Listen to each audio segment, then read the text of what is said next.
Hello everyone, very good morning to all of you and happy National Wildlife Week. So we are marking 71st National Wildlife Week this year and hope you might know the history of why we are celebrating the National Wildlife Week. So if not, wait, have patience. We will be dropping all the historical updates regarding it in between of the presentations. And today we have Mr. Shashank Dubey with us. He will be speaking about the odonates and their habitat. So, Shashank is a associate coordinator, wetlands, river, and wetland division in Wildlife WWF India. He is currently working as an environmental professional specializing in conservation, restoration, and management of high altitude wetlands and other significant wetlands in the broad yet mighty Indian Himalayan region, particularly in Uttarakhand. His work focuses on preserving these ecological vital wetlands through scientific research, biodiversity research, integrated management planning, and strong community and stakeholder engagement. With a background in law and policy, wetland ecology, biodiversity assessment, citizen science, and data driven planning. He collaborates with government bodies, research institutions, and local communities to drive inclusive and sustainable wetland solutions. And he supports state level wetland authorities in implementing conservation strategies and health assessment of priority wetlands.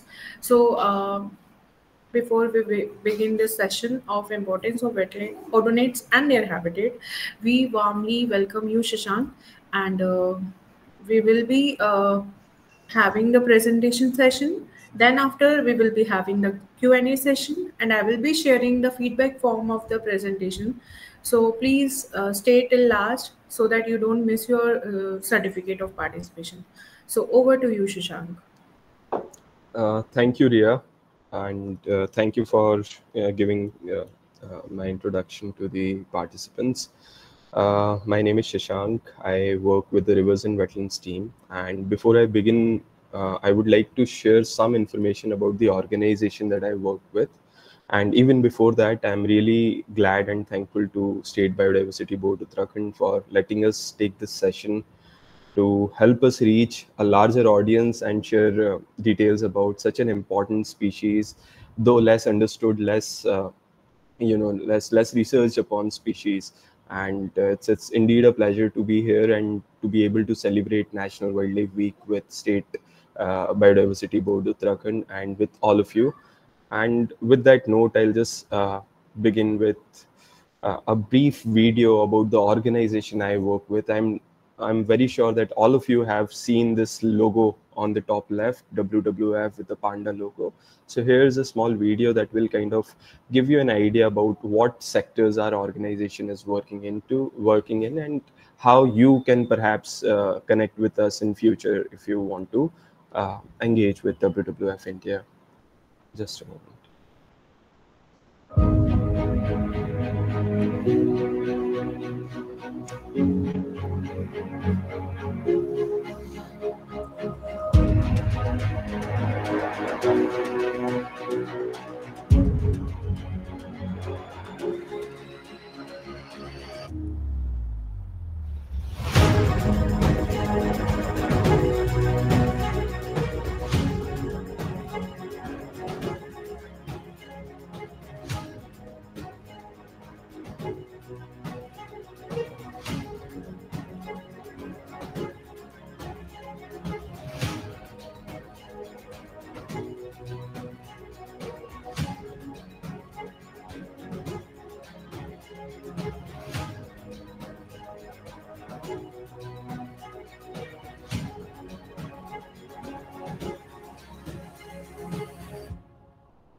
So I really hope you guys enjoyed this video. And WWF India has its head office in Zealand, Switzerland, started in 1961. Uh, in India, we started our work in 1969. We initially started with our education work in India, and now we have spread to almost all the states in India, working with more than 75 to 80 locations. We are having our offices in almost 100 plus countries today with a lot of supporters worldwide. One of the most striking fact about WWF in general is it's a volunteering driven organization. So a lot of base foundation that we have is through individuals and volunteers like you that help us in doing the conservation work, spreading the conservation message, and putting in your hands together for bringing about a change, a positive change on this world, in this world. So with that, am I still audible, Ria? I just wanted to have a quick confirmation. Yes.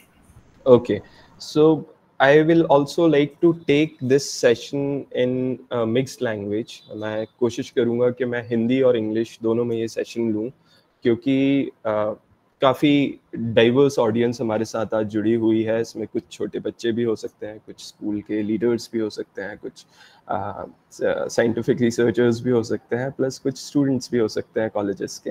So as I told, WWF India का mission है एक सामंजस्य बनाना environment और इंसानों के बीच में, to build a balance between human and nature. That is what we try to do throughout. That is our mission. मेरा स्पेशली इंटरेस्ट जो ओडोनेट्स और dragon flies and damsel flies में शुरू हुआ, वो उस इट गोज़ बैक टू 2021 जब मैंने WWF इंडिया ज्वाइन किया था. और तब मुझे एक्सपोजर मिला सिटीजन साइंस प्रोजेक्ट्स से. तो सिटीजन साइंस प्रोजेक्ट बेसिकली ऐसे प्रोजेक्ट्स होते हैं जहाँ पर हम सिटीजन्स को रिक्वेस्ट करते हैं कि आप हमारे साथ साइंटिफिक डेटा कलेक्शन में हेल्प करिए.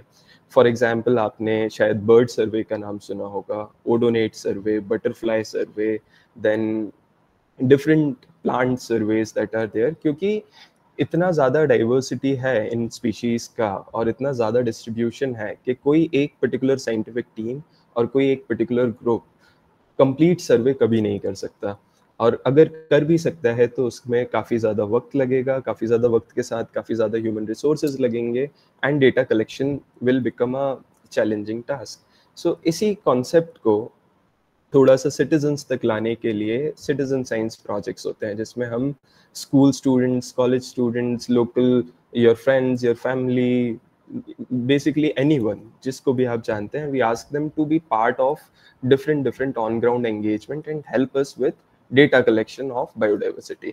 So जैव विविधता का जो डेटा है उसको कलेक्ट करने के लिए जब हम नॉर्मल लोगों को जोड़ते हैं, और ऑब्वियसली सुपरविजन जब रहता है तो सुपरविजन रहता है प्रोफेशनल साइंटिस्ट का, एक्सपर्ट का, दे गाइड अस आइडेंटिफिकेशन कैसे करना है, but overall data collection citizens द्वारा ही किया जाता है.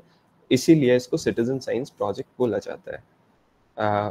सिटीजन साइंस में बहुत सारे सुपर पावर्स हैं सिटीजन साइंस प्रोजेक्ट के.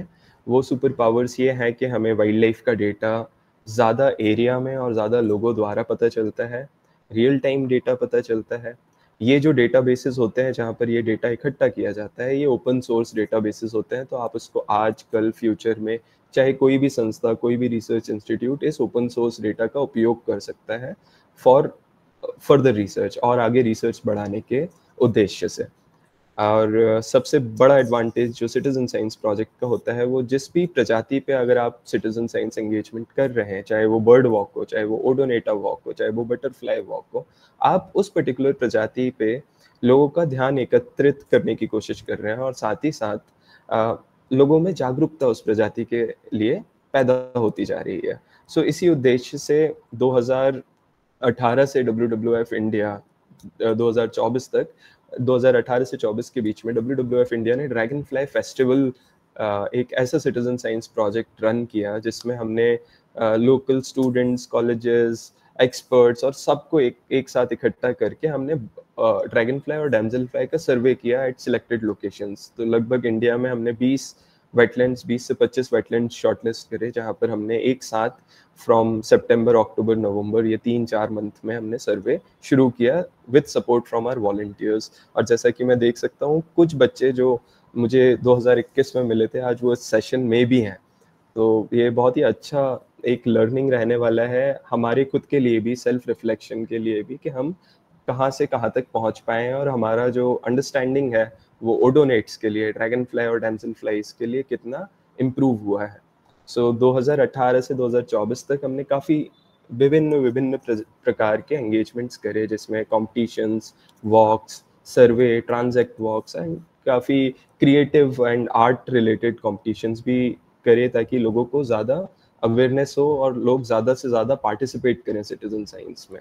सो मेरा भी एक्सपोजर ऐसे ही कुछ शुरू हुआ 2021 से कि किसी ने मुझे सिटीजन साइंस के बारे में बताया, फिर मैंने सर्वे करना शुरू किया और धीरे धीरे जो हमने भोपाल में सर्वे किया था उसका मैं आपको एग्जाम्पल देना चाहूँगा कि हमने वहाँ पर 2 लोकेशन सिलेक्ट करे थे एंड 2 में से एक नेशनल पार्क था, one Vihar national park and जू, और एक शाहपुरा लेक था जो कि इतना ज़्यादा रिच नहीं है बायोडाइवर्सिटी में, जो कि पॉल्यूटेड है काफ़ी और काफ़ी ज़्यादा मतलब पॉल्यूशन है इस लेक में। और ये दोनों हमने ऑपोजिट एंड पे 2 वेटलैंड्स को सिलेक्ट किया था, ये जानने के लिए कि दोनों में बायोडाइवर्सिटी और ओडोनेट का जो ड्रैगन फ्लाई, डैमसल फ्लाई की प्रजाति है उसमें क्या डिफरेंस आ रहा है। सो धीरे धीरे कई बच्चे जुड़े, बच्चों के साथ कई स्टूडेंट्स जुड़े, उनके पेरेंट्स जुड़े, उनके सिबलिंग्स जुड़े, और धीरे धीरे करके डिपार्टमेंट का भी सपोर्ट बढ़ा। तो जो एक प्रोजेक्ट एक छोटा सा पैशन से शुरू हुआ था वो इवेंचुअली इन लॉन्ग रन एक काफ़ी बड़ा सिटीजन साइंस प्रोजेक्ट, एक sort of a flagship event बन गया साल भर का, एटलीस्ट भोपाल के कंटेक्स्ट में। और आज भी भोपाल में काफ़ी एंगेजमेंट्स होते रहते हैं ड्रैगन फ्लाइज को लेके। सो वो एक सिटीजन साइंस का हमने शिफ्ट देखा, लोगों का माइंडसेट हमने समझा, अवेयरनेस डेफिनेटली बढ़ी। साथ ही साथ हमें ये भी पता चला कि जो वाटर बॉडीज पॉल्यूटेड होते हैं, जो वाटर बॉडीज में पॉल्यूशन ज़्यादा है या टर्बिडिटी बहुत ज़्यादा है, वहाँ पर ज़्यादा ड्रैगन फ्लाई की प्रजाति नहीं पाई जाती। और सिमिलरली जो वाटर बॉडीज क्लीन होते हैं, प्रिस्टीन रिवर्स हुए, क्लियर स्ट्रीम्स हुए, यहाँ पर प्रजाति भी ज़्यादा पाई जाती हैं और डिफरेंट प्रजातियों का डिपेंडेंस अलग अलग होता है, अलग अलग वाटर क्वालिटी को लेते हुए। सो ये बात क्लियरली इस्टेब्लिश हो चुकी थी बाय 2024 कि जो हमारा शाहपुरा लेक है वो ज़्यादा पॉल्यूटेड है, इसलिए वहाँ पर ड्रैगन फ्लाई की स्पीशीज़ और डैमसल फ्लाई की स्पीशीज़ बहुत कम है। सिमिलरली जो वन विहार नेशनल पार्क है, भोज वेटलैंड है, वहाँ पर डिस्ट्रीब्यूशन भी ज़्यादा है, ज़्यादा प्रजाति पाई जाती है, प्लस ऐसी प्रजाति पाई जाती हैं जिनको स्पेसिफिकली क्लियर वाटर चाहिए, जिनको क्लीन हैबिटाट चाहिए, एक हेल्दी हैबिटाट चाहिए। तो ये डिफरेंस धीरे धीरे मुझे भी और समझ में आया और फिर मैंने इस चीज़ पे रिसर्च अपना कंटिन्यू करा। आज मैं भोपाल से अभी मैं उत्तराखंड शिफ्ट हो चुका हूँ यहाँ पर रिवर्स एंड वेटलैंड टीम के साथ, और मैंने अपना ये वर्क कंटिन्यू करा because I was always passionate about it. तो मेरे पैशन ने मेरे को ड्राइव किया कि मैं इस पर्टिकुलर प्रजाति पे और ज़्यादा काम कर सकूँ। सो अब बात आती है कि ओडोनेट्स हैं क्या। तो ओडोनेट जो वर्ड है ये एक बहुत ही पुराना ग्रीक वर्ड है ओडोंटो, जिसका मतलब होता है दांत। सो ऐसा जीव जिसके दांत होते हैं। सो जैसे कि आप इस फोटोग्राफ में देख पा रहे हैं, ये इसका फ्रंट फेस है, it's a dragonfly Anisoptera and suborder Anisoptera है। इसका जो ऑर्डर है वो ओडोनेटा है एंड ये प्रजाति का जो नाम पड़ा है वो इसके मुख्य जो चेहरा है जिसमें दांत होते हैं इस वजह से इसका नाम पड़ा है ओडोनेट। एंड इसमें कई सारे फैमिलीज पाई जाते हैं ऑल ओवर इंडिया। भारत में लगभग 500-550 प्रजातियां पाई जाती हैं ओडोनेट की, जिसमें ड्रैगन फ्लाई और डैमसल फ्लाई दोनों होती हैं। सो हम कोशिश करते हैं ये समझने की कि एक ड्रैगन फ्लाई क्या होता है और एक डैमसल फ्लाई क्या होता है। सो बेसिकली ये जो आप फोटोग्राफ देख पा रहे हैं, इस फोटोग्राफ में आप देख सकते हैं कि ये जो आईज हैं वो जुड़े हुए लार्ज कंपाउंड आईज हैं। विंग्स फ्लैटेंड हैं, 4 फ्लैटेंड विंग्स हैं, विंग्स पे कुछ डॉट बने हुए हैं जिसको मैंने हाईलाइट किया है, इट्स कॉल्ड टेरोस्टिग्मा। एंड ये बेसिकली बैलेंसर्स होते हैं किसी भी ड्रैगन फ्लाई के लिए। ये आपको ऑलमोस्ट सारे ड्रैगन फ्लाई, डैमसल फ्लाई के विंग्स में दिखेंगे। एंड मैं अभी आपको एक प्रजाति और दिखाऊंगा जिसमें ये 4 की जगह 8 होंगे। सो इसका जो मेन रोल होता है वो ये होता है कि ये बैलेंसिंग का काम, मतलब व्हाइल इन फ्लाइट ये this will help odonates to balance their flight, मतलब इनका बैलेंस बना रहे। विश्व में सबसे तेज उड़ने वाली इंसेक्ट प्रजाति, सबसे पहली इंसेक्ट प्रजाति जो कि उड़ सकती है, और काफ़ी कुछ ऐसे फैक्ट्स हैं जो ओडोनेट्स के बारे में, ड्रैगन फ्लाई, डैमसल फ्लाई के बारे में, जो नॉर्मल लोगों को पता नहीं है, एंड इस वजह से हम आज का सेशन ले रहे हैं।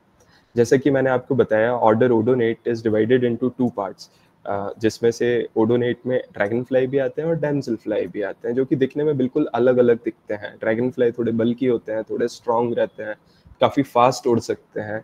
ऑन द कॉन्ट्ररी, उसके ऑपोजिट में आपको डैमसल फ्लाइज दिखेंगे। डैमसल फ्लाइज जो कि जिनके आईज सेपरेटेड होते हैं, थोड़ा बॉडी इनका बिल्कुल स्लिम स्लेंडर सा बॉडी होता है, और जब रेस्ट करते हैं ये तो इनके विंग्स ऐसे चिपक जाते हैं, एंड इसी वजह से इनका नाम जो पड़ता है डैमसल फ्लाई, ये जो टर्म नाम पड़ा है ये इसी वजह से पड़ा है कि विंग्स के विंग्स को रखने का तरीका रेस्टिंग पोजीशन में, hence the name damsel fly came out of it.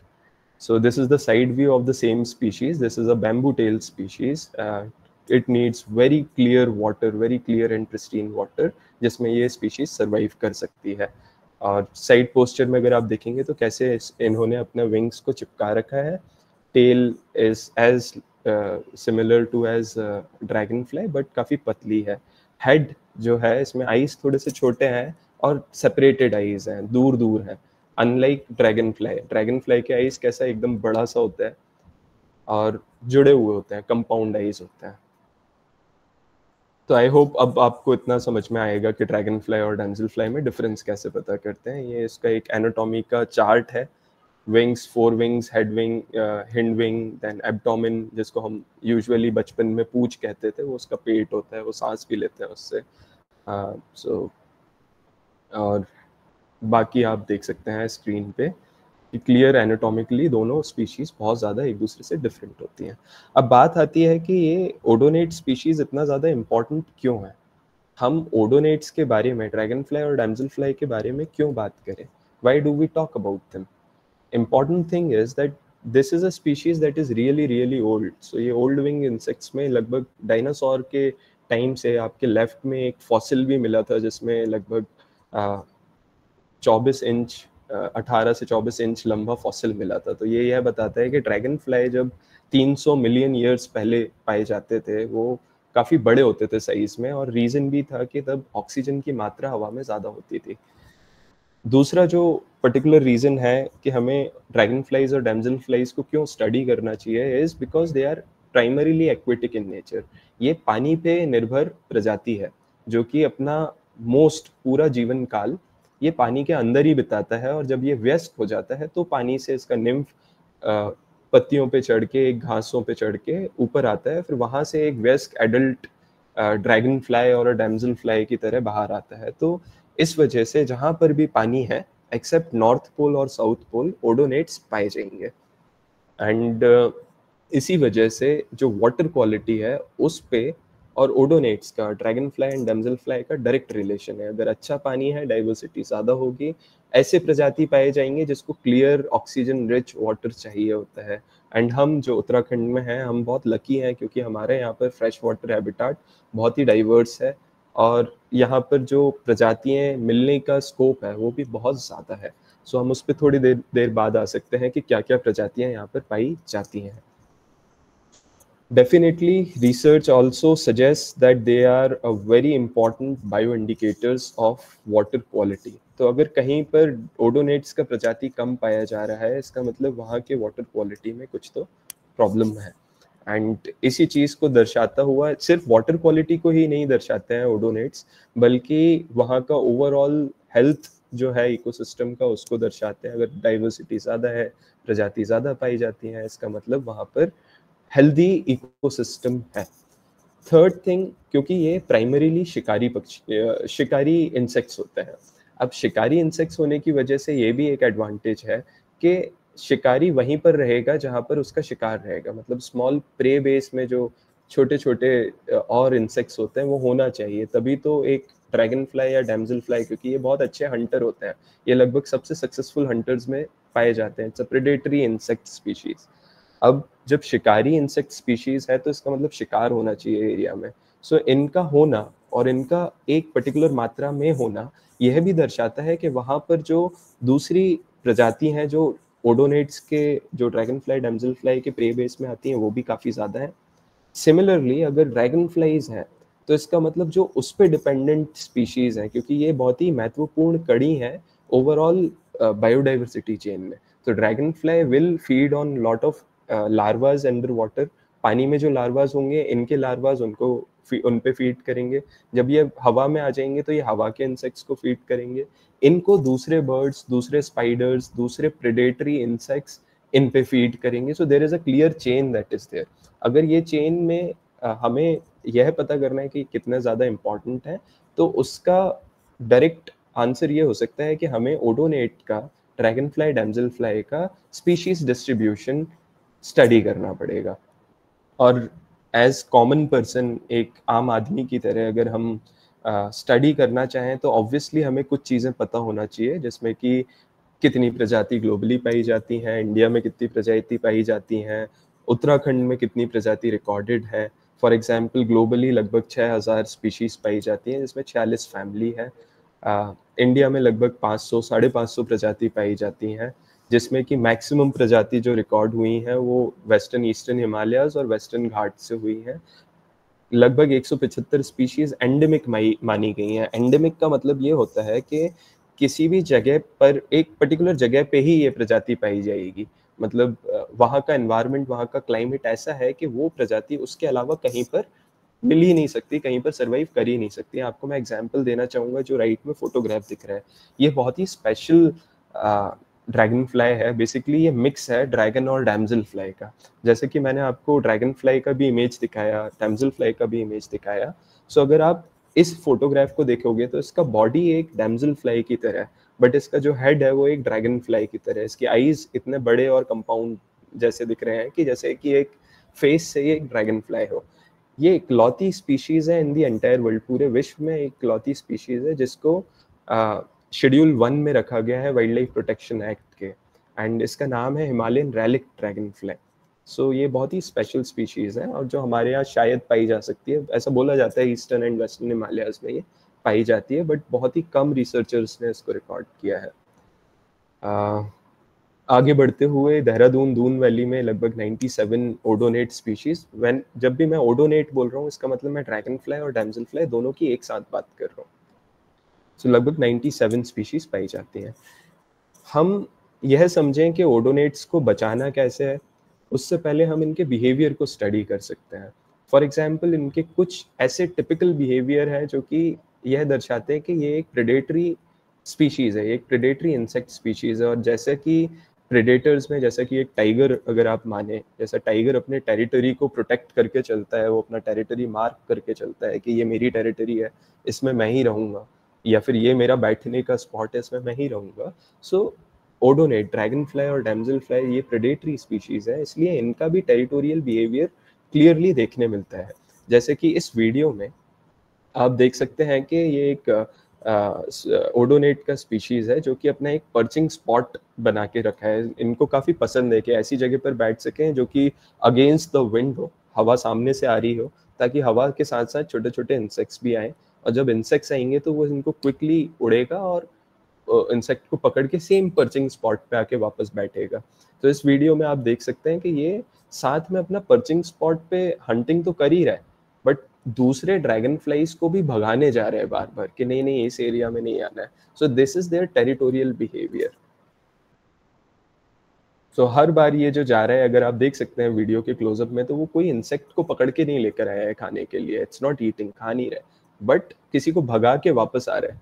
सो ये इसका टेरिटोरियल बिहेवियर देखने मिल रहा है। आगे बढ़ते हुए इनका जो एक कॉमन बिहेवियर है वो ये देखने मिलता है कि इनको धूप बहुत पसंद है। सो इनके जो विंग्स हैं, इसमें मतलब बेसिकली विंग्स में जो आप कलर्स देख पा रहे हैं, दीज आर वीन्स, इसमें ब्लड सर्कुलेट होता है और इनको धूप बहुत ज़रूरी है। तो बास्किंग के लिए ये अपना पोस्चर को चेंज कर सकते हैं, अपने विंग्स के पैटर्न को विंग्स को इस तरीके से ढाल सकते हैं कि धूप ज़्यादा से ज़्यादा मिले। अगर धूप बढ़ चुकी है, धूप बहुत तेज़ हो गई है, दोपहर के 11 बज रहे हैं या 12 या फिर ये सेम टाइम हो रहा है, तो धूप बहुत हार्श हो जाती है, तब ये अपने पोस्चर को इस तरीके से रखते हैं कि ज़्यादा से ज़्यादा धूप डाइवर्ट हो बट थोड़ी धूप मिलती भी रहे। सो जैसे कि आप देख सकते हैं इस पर्टिकुलर वीडियो में, ये पर्टिकुलर स्पीशीज़ अपने आप को अपना डायरेक्शन चेंज करते जा रही है धूप के हिसाब से। तो ये शॉट मैंने शायद विंटर्स में लिया था और विंटर्स में धूप की कमी थी, तो ये पर्टिकुलर प्रजाति कोशिश कर रही है कि ज़्यादा से ज़्यादा धूप मिल सके। तो जैसे जैसे धूप मिल रही है वो वैसे वैसे अपना डायरेक्शन को चेंज करते जा रहे हैं। तीसरा important behaviour is mating. So while mating they make a cycle. ये एक डैमसल फ्लाई का मेटिंग शॉट है। इस डैमसल फ्लाई की प्रजाति का नाम है सैफरन फेस्ड ब्लू डार्ट। सो जैसा कि चेहरा सैफरन ऑरेंज कलर का है, मेल एंड फीमेल में सेक्सुअल डायमॉर्फिज्म आप क्लियरली देख सकते हैं कि फीमेल थोड़ी डल कलर में होती है एंड मेल जो होते हैं वो ब्राइट कलर में होते हैं। ये चीज़ आपको बर्ड्स में भी देखने मिलती है, इसके बारे में मैं आगे आपको बताऊंगा। सिमिलरली ये एक ड्रैगन फ्लाई का मेटिंग फोटोग्राफ है जो कि क्लब टेल ड्रैगन फ्लाई है, और मतलब इसमें आपको देखने मिलेगा कि इसमें सेक्सुअल डायमॉर्फिज्म इतना ज़्यादा नहीं है इस प्रजाति में।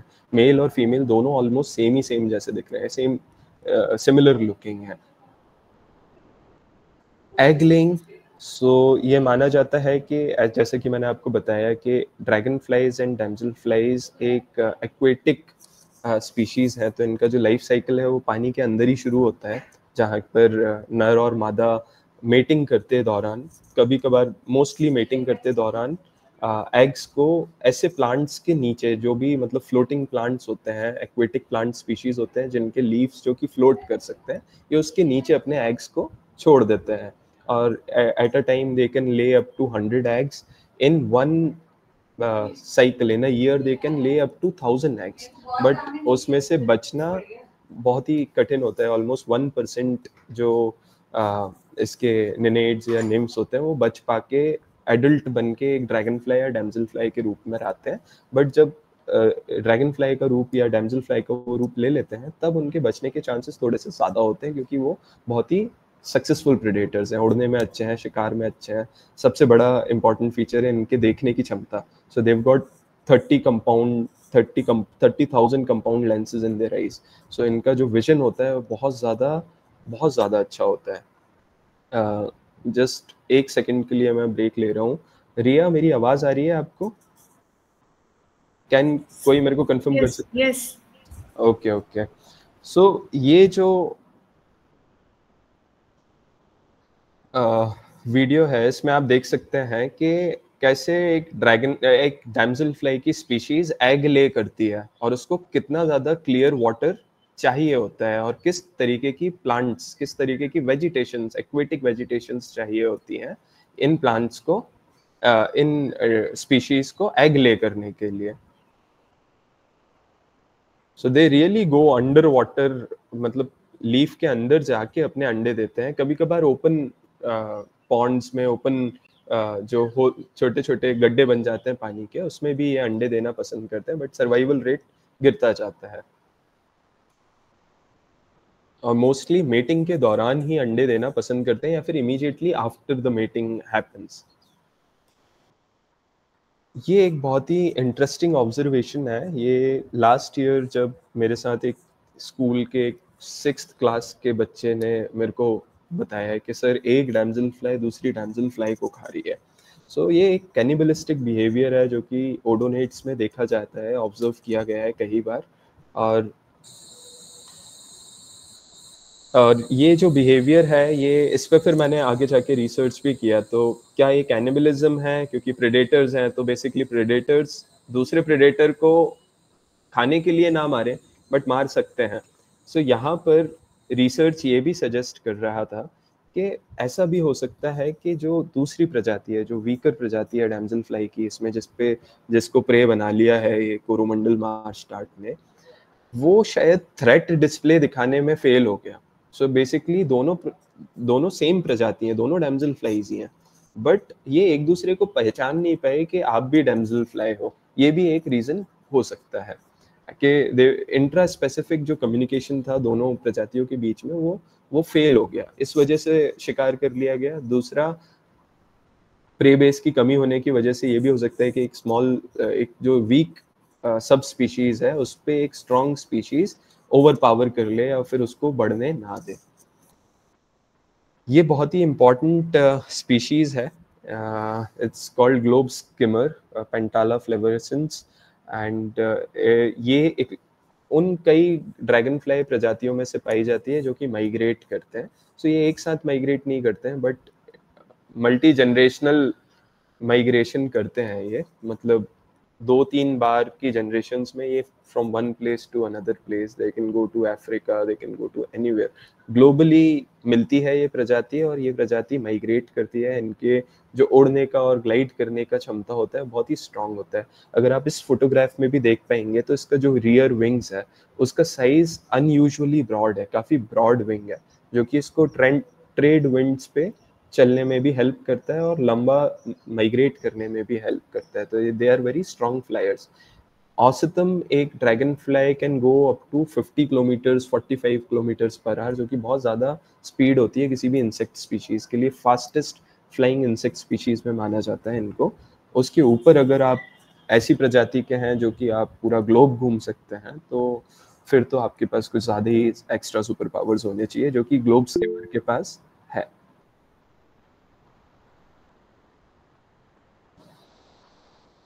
Coming to the ecological role, सबसे इम्पॉर्टेंट इकोलॉजिकल रोल जो एक ड्रैगन फ्लाई या डैमजल फ्लाई का वो ये है कि वो पेस्ट कंट्रोल करते हैं। वो ऐसे इंसेक्ट की प्रजातियां जो इंसानों को नुकसान पहुंचा सकती हैं या फिर ओवरऑल एनवायरनमेंट को नुकसान पहुंचा सकते हैं, उनकी पॉपुलेशन को कंट्रोल करता है। ये लगभग 1 मिनट में 10-8 स्पीशीज 8 इंसेक्ट्स पे तो एटलीस्ट फीड कर ही लेते हैं।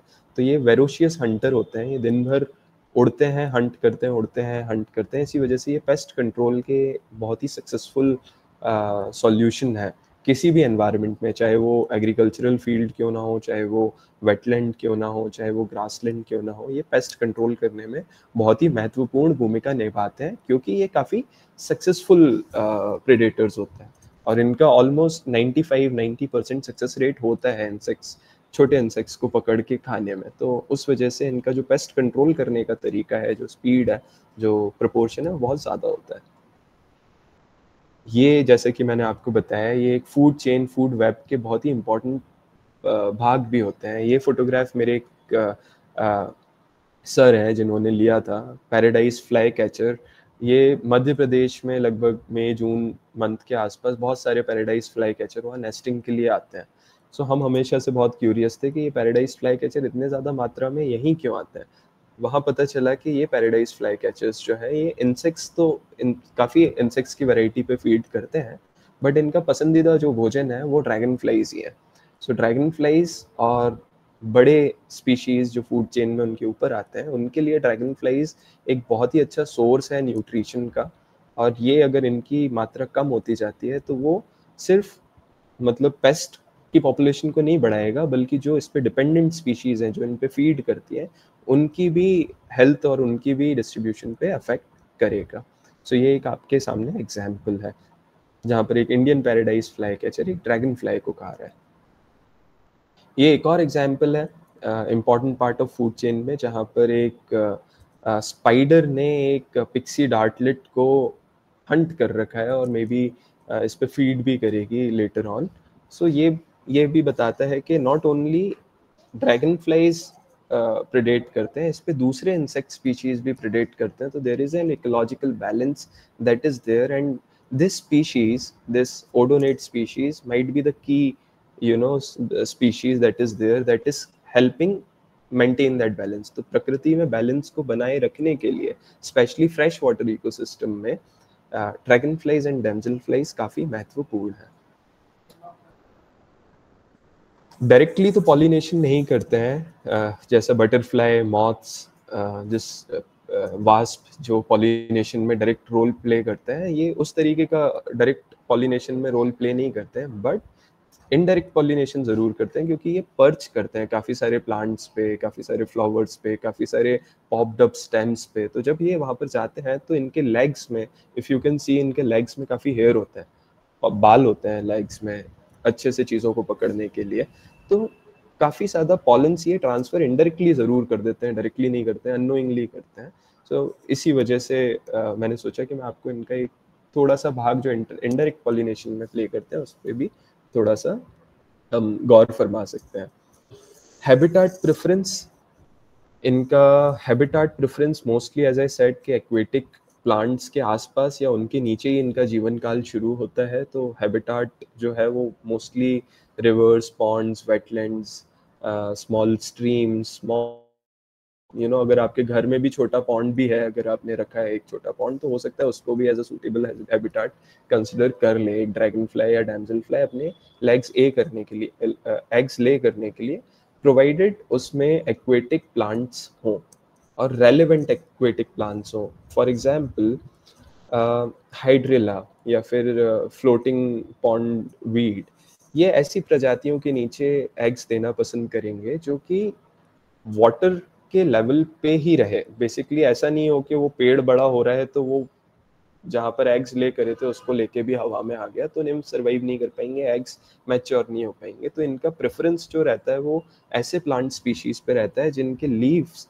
पानी पे फ्लोट करने की एबिलिटी रखते हो, ताकि वो पानी के ऊपर ना जाए और पानी के नीचे भी ना जाए, एक पर्टिकुलर लिमिट पे फ्लोट करते रहे।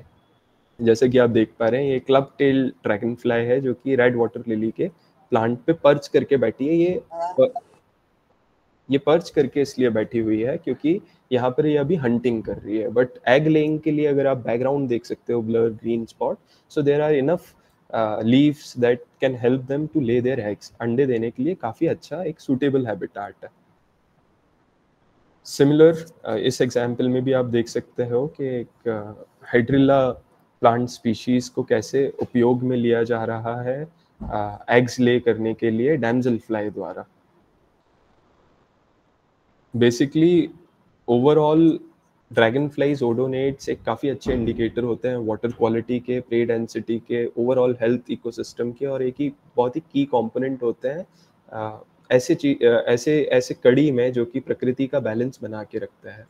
अब इस बैलेंस में अगर आप हैबिटाट्स की बात करें तो आप लेफ्ट में देख सकते हैं, ये एक फ्रेश वाटर स्ट्रीम है। इसके आसपास आपको काफ़ी अच्छी, काफ़ी सुंदर प्रजातियों की damsel flies and dragon flies देखने मिलेंगी। On the right marches, swamp like area जहाँ पर ग्रासेस भी हैं, पानी भी है, दलदली क्षेत्र।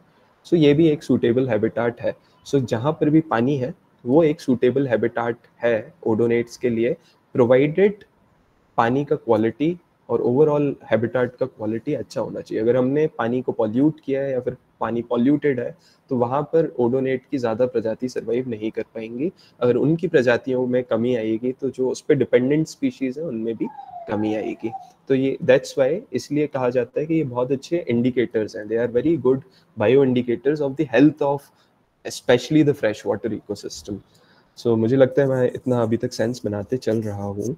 ये एक और एग्जाम्पल है जिसमें holly leaved water nymph is preferred by damsel flies and dragon flies to lay their eggs. मतलब ये ऐसी प्रजातियां हैं जो पानी के अंदर रहती हैं, जिस पे ड्रैगन फ्लाई और डैमसल फ्लाई अंडे देना पसंद करते हैं।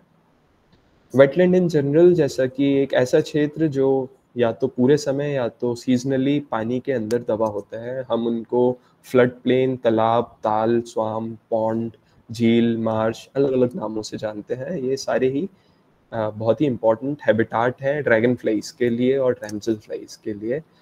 कई प्रकार के होते हैं इनलैंड जो कि ज़मीन पे होते हैं, जैसे कि marsh, lake, river, flood plain, coastal wetlands, lagoons, estuaries, salt water marshes, जो कि हमारे मैप में साउथ में देखने मिलेगा टूवर्ड्स महाराष्ट्र और टूवर्ड्स तमिलनाडु और टूवर्ड्स आंध्र प्रदेश, जहाँ पर एस्टुअरीज, मैनग्रूव्स पाए जाते हैं।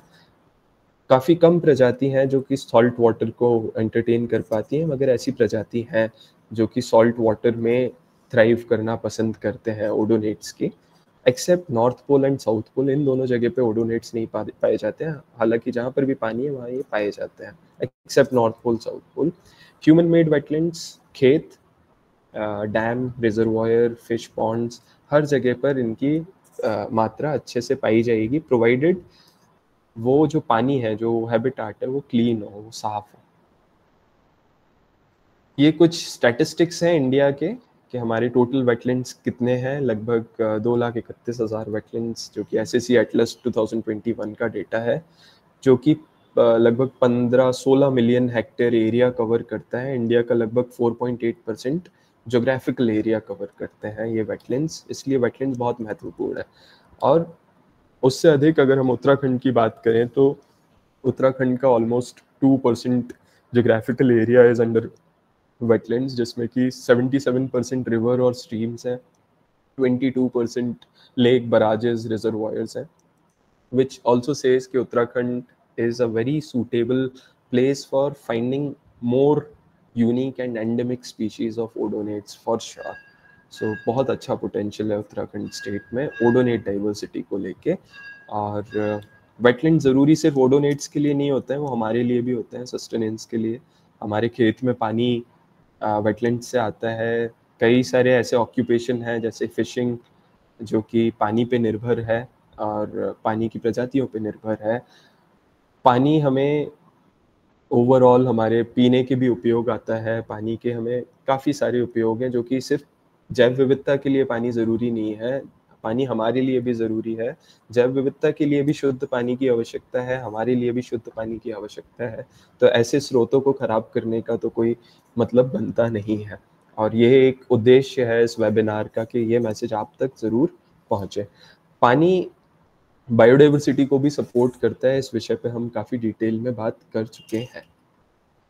सबसे इम्पॉर्टेंट जो एडवांटेज है, जो फीचर है वेटलैंड का, वो है क्लाइमेट चेंज को और नेचुरल डिजास्टर्स को प्रोटेक्ट करने का। हमें बचाएगा ये फ्लड से। अगर सडनली बाढ़ आ जाती है तो जो वेटलैंड्स होते हैं वो पानी की स्पीड को स्लो करते हैं, पानी को थोड़ा सा होल्ड करते हैं, थामते हैं। जैसा कि जंगलों का हमें पता है कि जंगल कार्बन को सिक्वेस्ट्रेट करते हैं, इसी प्रकार से पानी और ज़मीन, मिट्टी और पानी दोनों कार्बन को सिक्वेस्ट्रेट करने में हेल्प करते हैं। देयरफॉर जो ओवरऑल टेम्परेचर है हमारे प्लैनेट का, उसको रिड्यूस करने में बहुत हेल्प करते हैं। एंड सिमिलरली जो एक वाटर बॉडी होती है, वो उस क्षेत्र का एक माइक्रो क्लाइमेट को रेगुलेट करने में बहुत मदद करती है। तो कहीं भी अगर आप जाएंगे और वहाँ पर पानी होगा, फ्रेश वाटर स्ट्रीम होगा, तो आपको वहाँ पर अलग ही तरीके का क्लाइमेट, एक अलग ही वातावरण महसूस होगा। और यही एडवांटेज है एक फ्रेश वाटर हैबिटाट का, कि हर हैबिटाट अपने आप में एक डिफरेंट माइक्रो क्लाइमेट मेंटेन करके चल रहा होगा, और जिस पे अलग अलग प्रजातियां निर्भर होती हैं। पानी के और भी फायदे हैं। इकोनॉमी, खाना पीना, लोगों का रोजगार पानी पे निर्भर है। पानी रिक्रिएशनल स्पोर्ट्स के यूज़ में या फिर कल्चरल सिग्निफिकेंस भी रखता है। जैसे कि हम उत्तराखंड में है, यहाँ पर बहुत सारे हाई एल्टीट्यूड लेक्स हैं जिसका कल्चरल सिग्निफिकेंस बहुत ज़्यादा है। फॉर एग्जांपल हेमकुंड, सतोपंत, कागभूसंडी, केदार ताल, ये ऐसे वाटर बॉडीज़ हैं जिसका कल्चरल बहुत ज़्यादा सिग्निफिकेंस है। और इसलिए पानी का सिग्निफिकेंस सिर्फ ड्रैगन फ्लाई और डेंजल फ्लाई प्रजातियों के लिए ही नहीं है, ये हमारे लिए भी है। हालांकि जैव विविधता को ऑब्जर्व करने का एक बहुत ज़्यादा इम्पॉर्टेंट फ़ायदा है कि हमें, अगर हम किसी जैव विविधता पे रिसर्च कर रहे हैं या फिर हम सिटीजन साइंस प्रोजेक्ट में पार्टिसिपेट कर रहे हैं, तो हमें बहुत अच्छे से एक आइडिया लग जाएगा कि वहाँ ओवरऑल हैबिटाट की हेल्थ कैसी है, वहाँ का वातावरण जो भी, चाहे वो लेक हो, चाहे वो तालाब हो, चाहे वो रिवर हो, वो उसका करंट स्टेटस क्या है, ये वहाँ की जैव विविधता बाखूबी बता सकती है हमें। ये कुछ करंट थ्रेट हैं जो कि वेटलैंड्स पे इन जनरल, चाहे वो रिवर हो, पॉन्ड हो, लेक हो, मार्शेस हो, सब पे ये एप्लीकेबल है। ये कुछ ऐसी चुनौतियां हैं जो हमारे वेटलैंड्स, हमारी आर्द्र भूमि फेस कर रही है। 1700 से कंपेयर करें तो 85% वेटलैंड्स लगभग जा चुके हैं। या तो लोगों ने उस पर अतिक्रमण कर लिया है, या तो लोगों ने उसको इतना पॉल्यूट कर लिया है कि धीरे धीरे वो वाटर बॉडी मर गए हैं, या फिर लोगों ने पानी को उसका लैंड यूज को चेंज करके वहाँ पर खेत बना दिए हैं। बचे कुचे जो वेटलैंड्स हैं उस पे काफ़ी प्रकार के प्रेशर्स हैं, जैसे कि पॉल्यूशन सबसे कॉमन प्रेशर और सबसे ज़्यादा डेंजरस प्रेशर है, जो कि जैव विविधता पे भी है, इंसानों पे भी है। वो ओवरऑल हैबिटाट को ख़राब कर सकता है। प्लास्टिक पॉल्यूशन का मैं ज़्यादा एम्फसाइज़ करना चाहूँगा, और अनट्रीटेड वेस्ट, ऐसा पदार्थ पानी में डायरेक्टली छोड़ देना जिसको ट्रीट नहीं किया गया है, इससे पानी काफ़ी ज़्यादा ख़राब हो रहा है, इससे हैबिटाट बिगड़ रहे हैं। हमें ये बात पहचाननी है। क्लाइमेट चेंज का डेफिनेटली इम्पैक्ट है वेटलैंड्स पे। अगर हीट ज़्यादा है, गर्मी ज़्यादा पड़ रही है, तो वेटलैंड्स पे निर्भरता लोगों की भी बढ़ेगी और पानी का उपयोग अधिक से अधिक बढ़ता जाएगा। वेटलैंड, क्योंकि जिस प्रकार से हमारे सिटीज़ डेवलप हो रहे हैं, हम कई बार वेटलैंड, क्योंकि ये आपस में सारे इंटरकनेक्टेड हैं, ये जुड़े हुए होते हैं, स्ट्रीम्स जुड़े हुए होते हैं, रिवर्स जुड़ी हुई होती हैं, पॉन्ड्स जुड़े हुए होते हैं लगभग।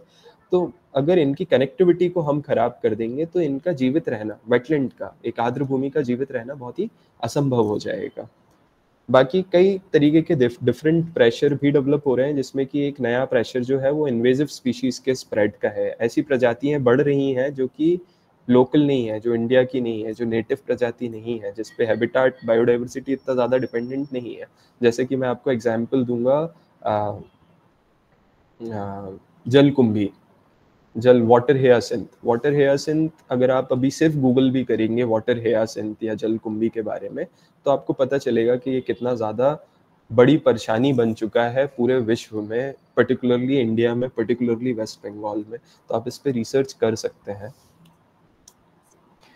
कमिंग टू इंटरेस्टिंग पार्ट, ये कुछ प्रजातियां हैं जो मैंने यहाँ पर रिकॉर्ड करे हैं भोपाल, देहरादून के आसपास, एंड जिसमें से कि ये 3 फोटोग्राफ मैंने आपके लिए इसलिए रखे हैं ताकि आप देख सकें कि ये कितने सिमिलर लुकिंग है बट डिफरेंट है। तो अगर आप सबसे extreme left crimson Marsh glider देखते हैं, तो जो उसका थॉरिक्स है वो बिल्कुल डिफरेंट है। कैसा मोटा गोल सा थोड़ा सा थॉरिक्स है। बट अगर आप क्योंकि species it's a glider species, उसको ग्लाइड करना पसंद है, और वो ऐसी जगह पे पाया जाएगा जहाँ पर पहाड़ पे, जहाँ पर हवा तेज हो, ताकि ये तेज हवा को भी सस्टेन कर सकते हैं, बहुत ही अच्छी उड़ान भरते हैं। सिमिलरली अगर आप ब्लू मार्श हॉक, जो कि बीच में है, जो फीमेल है ब्लू मार्श हॉक की, जो इसका मेल होएगा वो ब्लू कलर का होगा, बट फीमेल होगी वो येलो कलर की होगी। एंड इसको भी अगर आप देखें, आप लेफ्ट से कंपेयर करें, तो थॉरिक्स में काफ़ी फ़र्क है।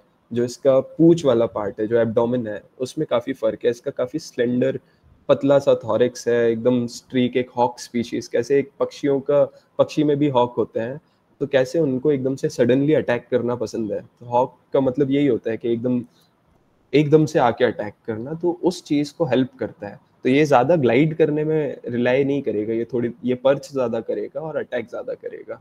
Similarly tri coloured marsh hawk जो राइट में है, जो मार्शेस में पाया जाता है, बुग्याल्स में पाया जाएगा, ये ऐसी प्रजाति है। अब दोनों के टेल में काफ़ी फर्क है, थॉरिक्स ऑलमोस्ट सेम है, मार्किंग सेम सी है, बट अगर आप टेरोस्टिग्मा इनका चेक करें, तो जो टेरोस्टिग्मा येलो है, ट्राई कलर्ड मार्श हॉक में वो थोड़ा सा ब्लैकिश आउटलाइन के साथ आ जाता है, जो कि जेनिटेलिया पार्ट है, जो एकदम टिप है टेल की, अगर आप उसको नोटिस करें तो वो ब्लू कलर की है, और अगर आप ब्लू मार्श हॉक की टेल को नोटिस करें तो वो येलो कलर की है।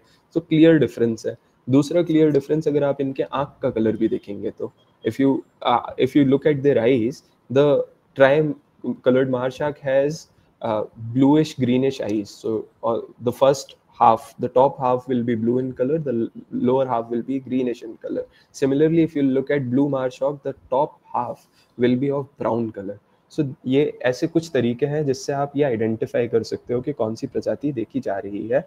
सबसे अच्छा तरीका आइडेंटिफिकेशन का यही है कि आप, क्योंकि अब जब आपको बिहेवियर समझ में आ गया है, तो अब आपको फोटोग्राफ लेना अपने मोबाइल फ़ोन से काफ़ी आसान रहेगा, क्योंकि अब आपको पता है ड्रैगन फ्लाई को पर्च करना पसंद है, ड्रैगन फ्लाई को धूप लेना पसंद है, मोस्टली ये सेम स्पॉट पे वापस आके बैठती है। तो अगर आप ना हिलें तो आप शायद आपको इतना अपॉर्चुनिटी मिल जाए कि आप फोटोग्राफ ले पाएँ। अगर आपने फोटोग्राफ ले लिया है तो फिर आप कोशिश करें कि आई नेचुरलिस्ट ऐप या फिर गूगल लेंस का उपयोग करके उसको आइडेंटिफाई करने की कोशिश करें। जैसे कि मैं सेक्सुअल डायमॉर्फिज्म की बात कर रहा था, ये चीज़ बर्ड्स में भी देखा जाता है, और इसका रीज़न यही होता है कि जो मेल होता है वो बहुत ज़्यादा ब्राइट कलर्ड होता है, काफ़ी चगमगाता हुआ होता है, और उसका रीज़न ये होता है कि उसको फीमेल को अट्रैक्ट करना है।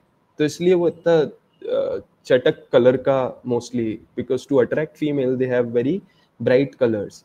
काफ़ी ब्राइट कलर्स के होते हैं, बर्ड्स भी। सिमिलरली ड्रैगन फ्लाइज में भी होता है, क्योंकि इंसेक्ट है, पेयर में रहते हैं, they want to mate with females and similarly they have to attract females, इसलिए ये इतना ज़्यादा ब्राइट कलर के होते हैं जो मेल होते हैं। फीमेल ऑन द कॉन्ट्ररी काफ़ी डल कलर के होते हैं, बर्ड्स में भी ये पाया जाता है। So it is basically a defence mechanism. It's not like they are not beautiful. They are beautiful in their own world, in their own eyes, but they want to protect themselves from more predators. ऐसी प्रजातियों से बचने के लिए जो कि उनका शिकार ना कर लें, क्योंकि females have to lay eggs, they have to protect their eggs, and similarly females have to be dull colour ताकि वो कैमोफ्लॉज कर जाए एनवायरनमेंट में और कम से कम नोटिस कर पाए। मतलब बर्ड्स, अगर आप इमेजिन, अगर आप एक ऐसी प्रजाति है जिसपे स्पाइडर्स भी फीड करते हैं, जिसपे लिजर्ड्स, रेप्टाइल्स भी फीड करते हैं, जिसपे ग्रास हॉपर्स भी फीड कर सकते हैं, जिसपे बर्ड्स भी फीड कर सकते हैं, तो इमेजिन आपको कितना अच्छा होना पड़ेगा बचने के लिए। तो ये एक उसका एग्जाम्पल है। हालांकि ये उड़ने में बहुत अच्छे हैं, इसलिए बच भी जाते हैं। बट ये कुछ फोटोग्राफ्स मैंने काफ़ी हाई एल्टीट्यूड पे लिए हैं, 10,000 मीटर्स एंड अबव। जैसे कि सेशन के स्टार्ट में मैंने आपको बोला था कि I will show you one species जिसमें टेरोस्टिग्मा के साथ 4 और एक्स्ट्रा मार्किंग है, तो वो ये है। इसमें आपको डायमॉर्फिज्म भी देखने मिल रहा है। लेफ्ट वाला जो है वो it's a male species, right वाला is a female species. Now अगर आप इसका टेरोस के विंग्स देखेंगे, so it is on a very high altitude, 10,000 metres, 3,000 meters, 10,000 feet is a very high altitude, and ये वहाँ पर सर्वाइव कर रहे हैं वेटलैंड्स पे, एक्वेटिक छोटे हैबिटाट्स में। तो इट्स वेरी गुड टू सी कि इतने हाई एल्टीट्यूड पे भी dragon flies and damsel flies thrive कर सकते हैं। सिमिलरली ये भी सेम ऊंचाई 3,000 मीटर्स का क्लिक्ड फोटोग्राफ है। I am yet to identify it, अभी मैं इसके आइडेंटिफिकेशन के लिए लगा हूँ। जहाँ तक मुझे पता चला है तो ये एक डार्नर स्पीशीज़ है जिसका इन फ्लाइट फोटोग्राफ लिया है। ये मुश्किल से ही बैठते हैं, टेरिटोरियल होते हैं नेचर में, ये इनको बहुत ज़्यादा शुद्ध पानी चाहिए। इवन फॉर 4 स्पॉटेड स्किमर जो पानी का क्वालिटी है वो बहुत ज़्यादा शुद्ध होना चाहिए, should be oxygen rich. And similarly for this species, ये आपको high altitude aquatic water streams पे ये प्रजाति देखने मिल सकती है। इसका साइज काफ़ी बड़ा होता है, बट ये आपको कहीं बैठी शायद ही मिले। बट कोई अगर बड़ी प्रजाति है और जो कंटिन्यूसली तेज उड़ रही है, इसका मतलब वो एक डार्नर या फिर एक गॉम्फिडे फैमिली की स्पीशीज़ है। ये प्रजाति भी आपको यहाँ पर आसानी से मिल जाएगी अगर आप उत्तराखंड में है तो। Crimson Marsh glider, crimson colour है इसलिए इसको क्रिम्सन मार्श ग्लाइडर बोला जाता है। मार्शेस में ये यूजुअली पाई जाती है। अगेन कैसे सेक्सुअल डायमॉर्फिज्म दिख रहा है, ये जो है ये मेल है, काफ़ी चटक कलर का है। दिस इज़ अ फीमेल, थोड़ा सा डल कलर्ड है। ये रसेट पर्चर, ये आपको इजीली वाइल्ड लाइफ इंस्टीट्यूट के कैंपस में या फिर लोकल पार्क या एफआरआई के कैंपस में ये प्रजाति आसानी से आपको देखने मिल जाएगी। इसमें भी डायमॉर्फिज्म देखा जाएगा मेल फीमेल के बीच में। वो पता चलेगा जो इनके विंग्स पे पैचेस बने हुए हैं, जो कलर्स दिख रहे हैं आपको विंग्स पे, इससे पता चलेगा आपको कि मेल फीमेल में ड्रास्टिक फर्क होता है। जैसे रसेट पर्चर है, जैसे अगर हमने we have seen pied paddy skimmer, ये इस तरीके का डिफरेंस आपको रसेट पर्चर में भी देखने मिल जाएगा कि मेल और फीमेल ऑलमोस्ट स्ट्रक्चर सेम है, बट विंग्स के पैटर्न बहुत ही डिफरेंट रहेंगे। ट्रम्पेट टेल, इसका जो टेल है ये थोड़ा सा लोअर एल्टीट्यूड में देखने मिलेगी प्रजाति, बट मिल जाएगी। एंड इसका जो टेल है वो एक ट्रम्पेट की तरह, एक भोंपू की तरह है, इसलिए इसका नाम ट्रम्पेट टेल पड़ा है। रेडी मार्श स्किमर सबसे ज़्यादा कॉमन प्रजाति है, सबसे ज़्यादा अडाप्टेबल प्रजाति है, जो कि एक हार्श कंडीशन में, एक पॉल्यूटेड वाटर के आसपास और एक क्लीन वाटर में, दोनों जगह इक्वल मात्रा में पाई जाती है। ब्लू मार्श हॉक, कॉमनली आपको ये देहरादून के आसपास प्रजाति देखने मिलेगी। कलर ब्लू होगा, टिप थोड़ी सी ब्लैकिश होगी। एक ब्लू फॉरेस्ट हॉक भी देखने मिलता है जो जिसका जो टिप पीछे का पार्ट होता है वो ज़्यादा ही ब्लैक होता है। ये काफ़ी सुंदर स्पीशीज़ है। ये फोटोग्राफ मैंने अभी रिसेंटली ही खींचा है। ये I click this photograph around Shikhar fall. तो शिखर फॉल में भी थोड़ा सा आगे जाके वहाँ पर ये जहाँ पर क्लीन अनडिस्टर्ब्ड एरिया था वहाँ पर मुझे ये प्रजाति मिली थी। तो I click the photograph, thought will share with you. It's beautiful. Riya mute कर सकते हैं? I think it's from your background. मेरे Okay, Rajat Robertson. Okay, I will remove him. Yeah, I will remove him. Don't worry. Mute करने का option Yeah, होगा. yeah, yeah, yeah. I will mute him. Thank you. Okay, sorry. It's okay.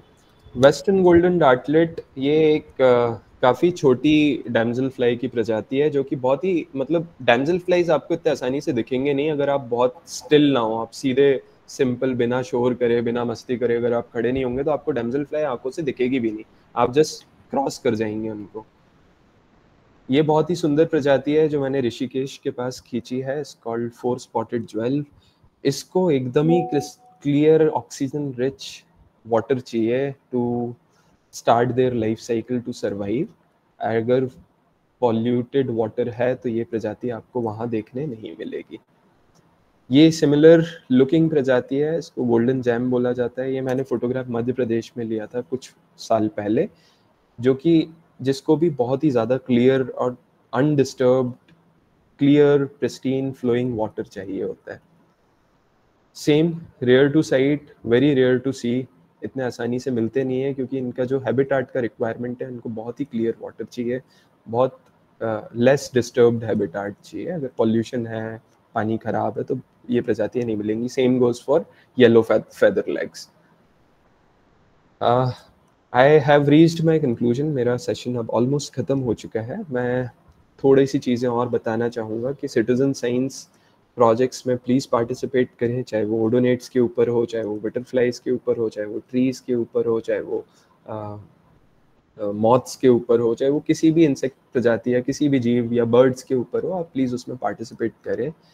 Odonates पे आज के दिन सबसे बड़ा जो खतरा है वो वेटलैंड्स गायब होने का, पॉल्यूशन का, एग्रीकल्चर से जो पेस्टिसाइड्स और जो इंसेक्टिसाइड्स हम छिड़कते हैं, क्योंकि it is an insect species, एक इंसेक्ट की प्रजाति है, बहुत महत्वपूर्ण कड़ी है जैव विविधता की. अगर हम एक इंसेक्टिसाइड हम छिड़क रहे हैं तो ऑब्वियसली एक इंसेक्ट स्पीशीज़ पे उसका प्रभाव पड़ेगा ही. जब वो पानी सोख के ज़मीन से नदियों और तालाबों में मिलेगा तो वहाँ पर इनकी जो एक्वेटिक लाइफ स्पैन है उसको हैम्पर करेगा. तो डेफिनेटली बहुत ज़्यादा थ्रेट है ओडोनेट्स के ऊपर. मतलब जितना हम रिसर्च करेंगे उतना ज़्यादा हमें पता चलता जाएगा. बेसिकली बॉटम लाइन इज, अगर हमने ओडोनेट हमें दिखना बंद हो गए हैं तो इसका मतलब हमारी पानी की क्वालिटी ख़राब हो चुकी है. हमारे जो नेचुरल चेक्स थे इंसेक्ट्स को, मॉस्किटो की पॉपुलेशन कंट्रोल करने को, वो सारे चेक एंड बैलेंसेस जा चुके हैं. और जो हमारा इम्पॉर्टेंट फूड वेब है, एक माइक्रो हैबिटाट में जो एक वेब बना हुआ है बायोडाइवर्सिटी का, वो विलुप्त और वो खराब हो रहा है. तो ये कुछ इंडिकेशंस हो सकते हैं अगर आपको ड्रैगन फ्लाइज और डैमजल फ्लाइज दिखना बंद हो जाए.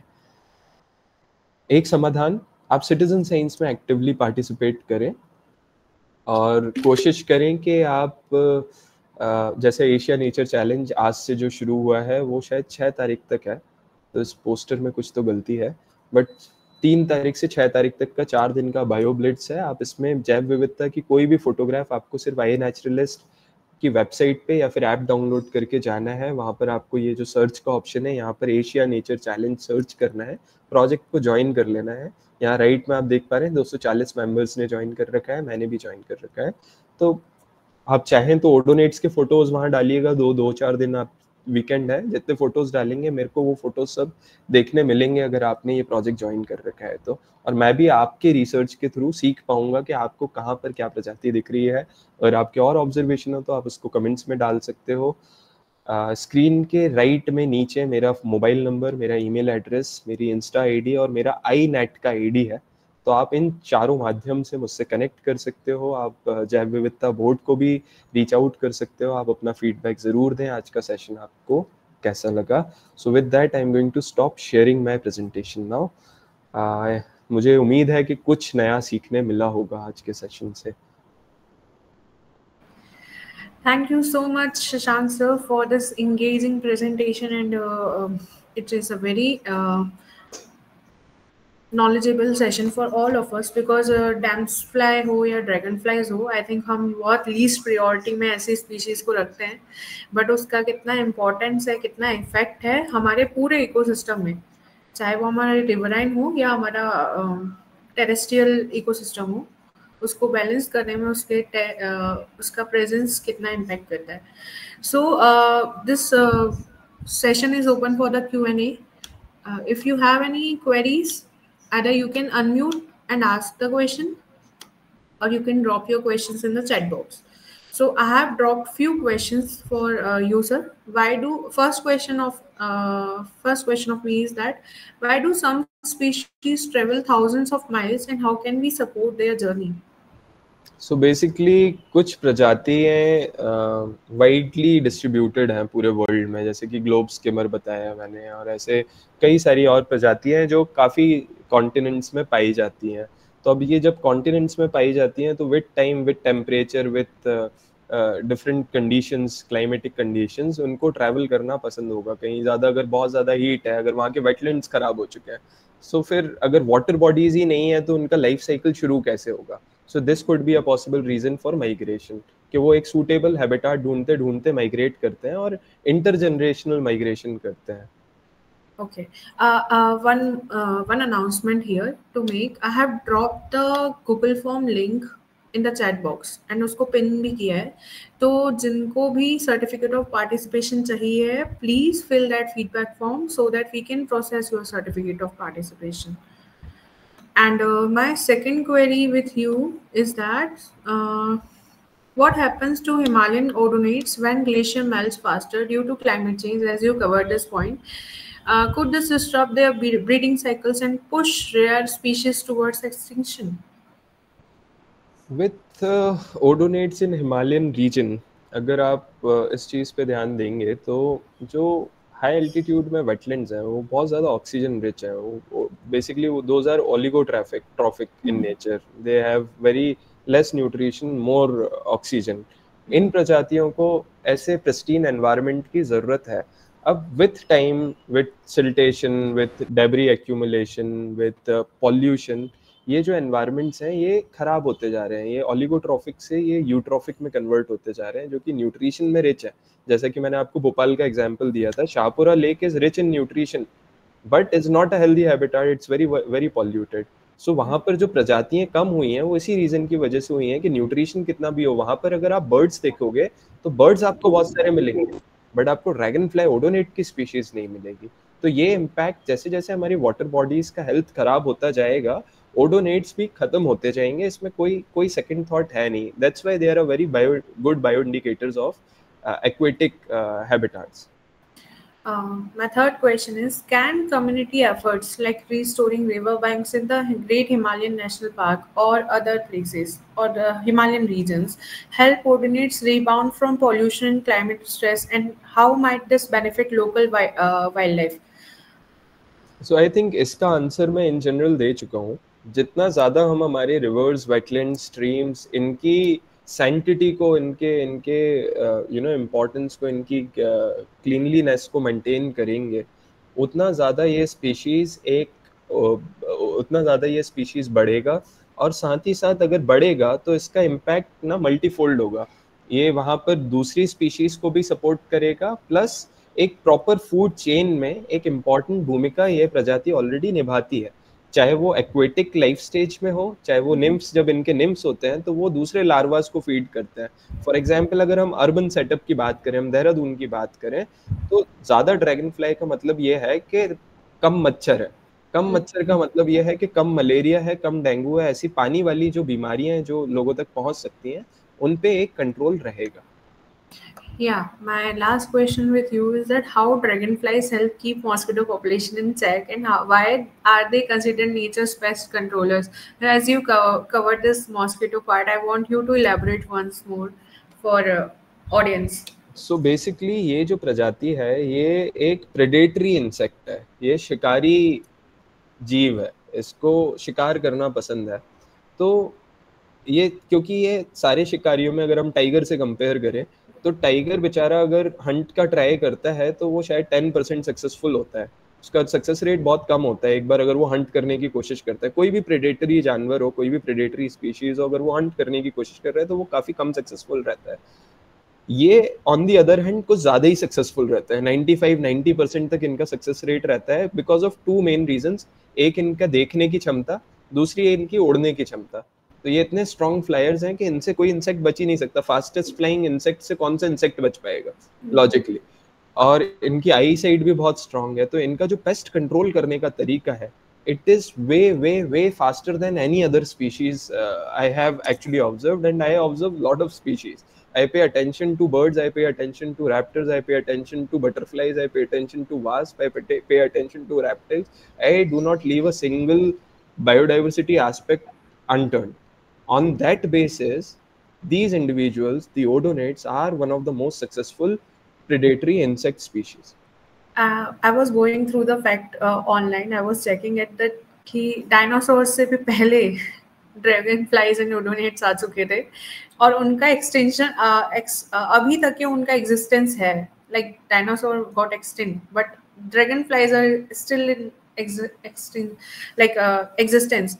सो एक ये भी एक अगर हम उसका तर्क लगाएं कि वो हाईएस्ट फ्लाइंग मतलब बहुत ज़्यादा जल्दी उड़ जाते हैं एंड उनका विजन काफ़ी अच्छा है, फ्लाइंग कैपेसिटी काफ़ी अच्छी है, इस वजह से वो अभी भी एग्जिस्ट कर रहे हैं. क्या ये एक तर्क हम ले सकते हैं उसका?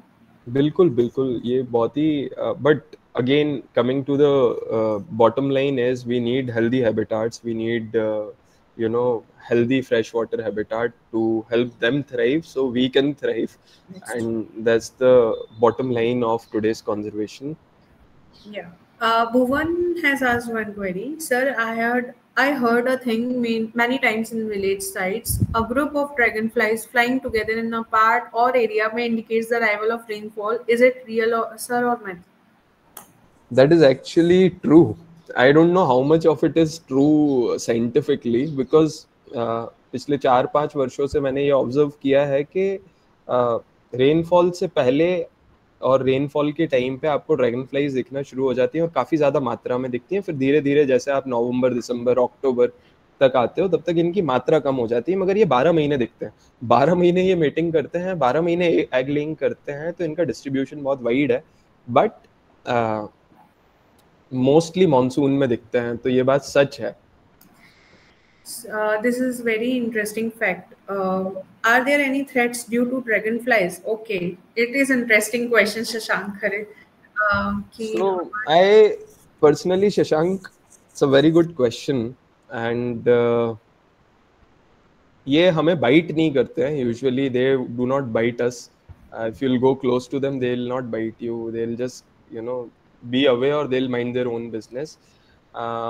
Abhi tak I'm not aware of about any threats that is to us from dragonflies and damselflies. Definitely we are a threat. The overuse of resources that we are doing and the pollution that we are creating is a threat to them.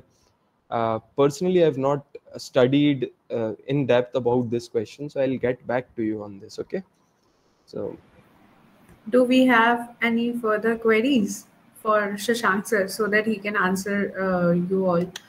And आप लोगों को अगर और interest आया हो तो please participate in the Asian that Asia Nature Challenge. Go to iNaturalist app and iNaturalist app पे जाके प्रोजेक्ट ज्वाइन कर लीजिए, या फिर ऑब्जर्वेशंस आज से लेके 6 तारीख तक अपलोड करिए iNet यूज करके. प्रोजेक्ट ज्वाइन करने की भी शायद इतना मैंडेटरी रिक्वायरमेंट नहीं है, आपको सिर्फ iNet यूज करना है, iNaturalist ऐप यूज करना है. That's all. I'll be able to see your observations for sure. One more thing here, जैसे मैंने स्टार्टिंग में बोला था कि this is our 71st and like 71st National Wildlife Week celebration. It's not 71st year, so it's a correction, mild correction. So guys, this is ये हम क्यों celebrate करते हैं, इसका रीजन यही है कि हम अवेयरनेस लेके आ सकें. जब wild life protection act pass out हुआ था उसके बाद बायोडाइवर्सिटी और वाइल्ड लाइफ कंजर्वेशन के लिए, उसके अवेयरनेस के लिए इन वीक्स को सेलिब्रेट किया गया था. And biodiversity board is celebrating remarking such green days with organising the webinars. तो ये वेबिनार आप लोगों ने काफ़ी सक्सेसफुल बनाया and thanks to Shashank sir कि उन्होंने हमारा वेबिनार को इंगेजिंग रखा पूरे तरीके से और हमारी क्यूरोसिटी बढ़ाते गए हर प्रेजेंटेशन के बाद. And so thank you everyone. I think we have one more query here. Himanshu Sahu is asking, during night times where they live or possibilities where to find them at night. I mean where they rest, also where they hide. Okay, So, interesting. Himanshu, if you were a dragonfly, है ना, who can hunt and can get hunted, रात में तुम्हें दिखता नहीं, you are not nocturnal in nature, तो तुम कहाँ छुपना पसंद करते अगर तुम्हारा इतना साइज होता? तो ऑब्वियसली तुम ग्रासेस पे, प्लांट्स पे कहीं ना कहीं जाके पर्च करके शांति से पूरी रात निकालने की कोशिश करते, exactly what birds do. So in that sense, you should do that, and that's how dragonflies, survive in night. I think they perch somewhere. I've seen one dragonfly way back in night that was perching, in a very hidden way, but हमें somehow दिख गई थी. That was a vagrant emperor. It was a big species, but they go under the grasses, under the shrubs, and they just sit quiet, wait for the morning to sun, ताकि सन बाहर आ जाए, और सन जब बाहर आ जाता है तो देन दे स्टार्ट बास्किंग, जैसे कि बिहेवियर में भी डिस्कर्ड, धूप लेना शुरू करते हैं, और फिर बची कुची गर्मी वो फ्लटर करके अपने विंग्स को चला के वो बाकी की गर्मी को जनरेट करता है. Another question from Shashank Khare. He's asking why don't they make nest? No, no. They lay a lot of eggs. They don't make nest. Okay. So, guys, thank you so much for this wonderful, engaging session today. I observed it कि काफ़ी last तक के हमारे पास participant रहे और उन्होंने काफ़ी queries करी और आपने बहुत अच्छे से उन सब क्वेरीज को आंसर किया. Thank you WWF India for jointly collaborating and